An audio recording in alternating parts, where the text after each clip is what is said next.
There's a quiet shame attached to thinking about sex too much. Not the obvious kind, the kind you don't talk about. You notice it in the pauses, in the way your mind drifts, in how easily a thought turns sexual, even when you didn't invite it. And then you notice the judgment that follows. Why am I thinking about this again? What's wrong with me? Other people don't seem like this. So you keep it to yourself. You laugh at the right moments. You act normal. You don't let anyone see how often your mind goes there. But the truth is, people who think about sex a lot aren't shallow. They aren't immoral. They aren't broken. And psychology tells a very different story than the one you've been telling yourself. You might think this is about desire, about libido, about hormones. Sometimes it is. But most of the time, it's about something else entirely. Because when someone thinks about sex constantly, it's rarely just about sex. It's about regulation. For many people, sexual thoughts become a place the mind goes when it doesn't feel okay staying where it is. Stress builds, loneliness creeps in, anxiety hums quietly in the background, and sex becomes a shortcut. Not to pleasure, but to relief. Sexual thoughts activate the brain's reward system. They create a spike in dopamine. They pull you out of your head and into your body. For a moment, you're not worrying. You're not overthinking. You're not feeling empty or tense or unseen. You're focused, grounded, distracted. So your mind learns something very quickly. This works. And once the brain finds something that works, it uses it again and again and again, until it becomes automatic. That's why sexual thoughts often show up when you're bored, overwhelmed, lonely, or emotionally understimulated.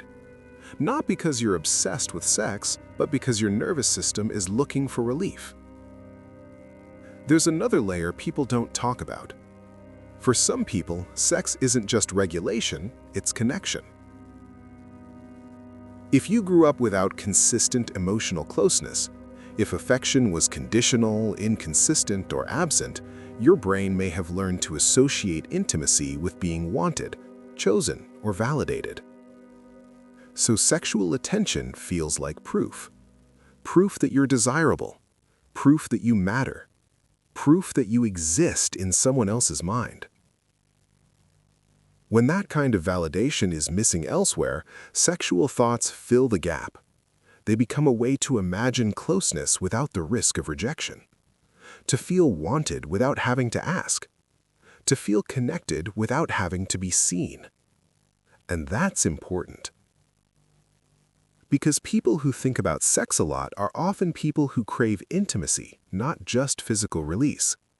They want closeness, warmth, being held, being chosen without performing. But intimacy feels complicated, messy, risky. Sexual fantasy feels safer. You're in control. No one can reject you, no one can misunderstand you, no one can leave.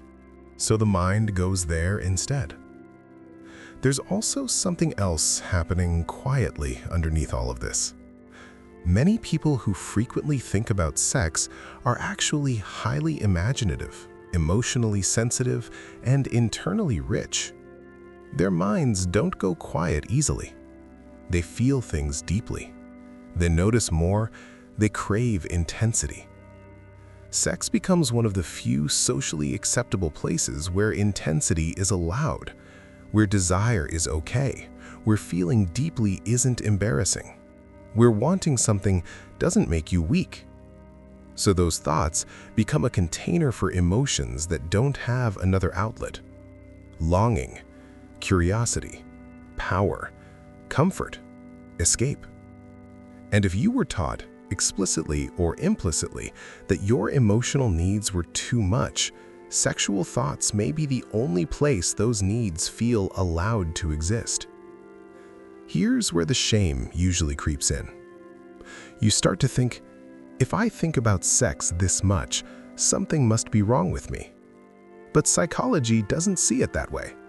It sees a system that adapted, a mind that found a reliable way to self-soothe, a nervous system that learned how to survive discomfort, a person who figured out how to feel something when numbness felt worse. The problem isn't the thoughts. The problem is when sex becomes the only place your mind is allowed to feel relief, connection, or aliveness. Because then everything else starts to feel flat.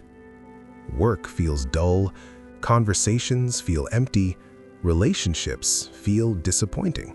Not because they are, but because your brain has been trained to expect intensity on demand. And intensity is hard to compete with. That's when people start to feel out of control, pulled by their thoughts, frustrated with themselves. They try to suppress it, shame it away, force discipline. But suppression doesn't work. It just makes the thoughts louder. What actually helps is understanding what the thoughts are doing for you. Are they calming you down, distracting you from stress, making you feel wanted, giving you a sense of control, helping you escape loneliness? Once you answer that honestly, without judgment, something shifts. Because then the question isn't, how do I stop thinking about sex? It becomes, what am I actually needing right now? Rest, connection, touch, novelty, emotional safety, expression. Sexual thoughts are often signals, not flaws. And when you start meeting the underlying need in other ways, the thoughts lose their grip. Not because you forced them away, but because they're no longer the only option. And here's the part that matters most. Not because they are, but because your brain has been trained to expect intensity on demand. And intensity is hard to compete with. That's when people start to feel out of control, pulled by their thoughts, frustrated with themselves. They try to suppress it, shame it away, force discipline. But suppression doesn't work. It just makes the thoughts louder. What actually helps is understanding what the thoughts are doing for you. Are they calming you down? Distracting you from stress? Making you feel wanted? Giving you a sense of control? Helping you escape loneliness? Once you answer that honestly, without judgment, something shifts. Because then the question isn't, how do I stop thinking about sex? It becomes, what am I actually needing right now? Rest? Connection? Touch? Novelty? Emotional safety? Expression. Sexual thoughts are often signals, not flaws.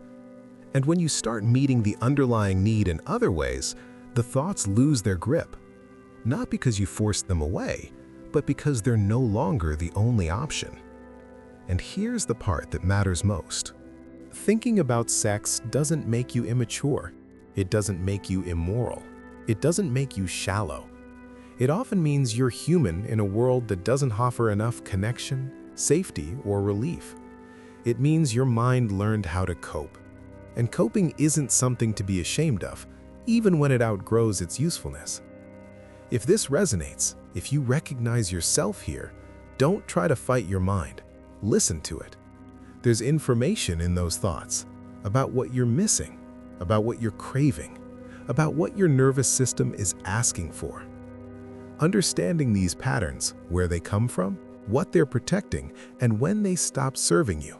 That's what we do here at RetroMind. We name the things people feel but don't talk about. We look underneath the behavior. We separate shame from psychology. If this cracked something open for you, stay. Because awareness isn't about control. It's about freedom.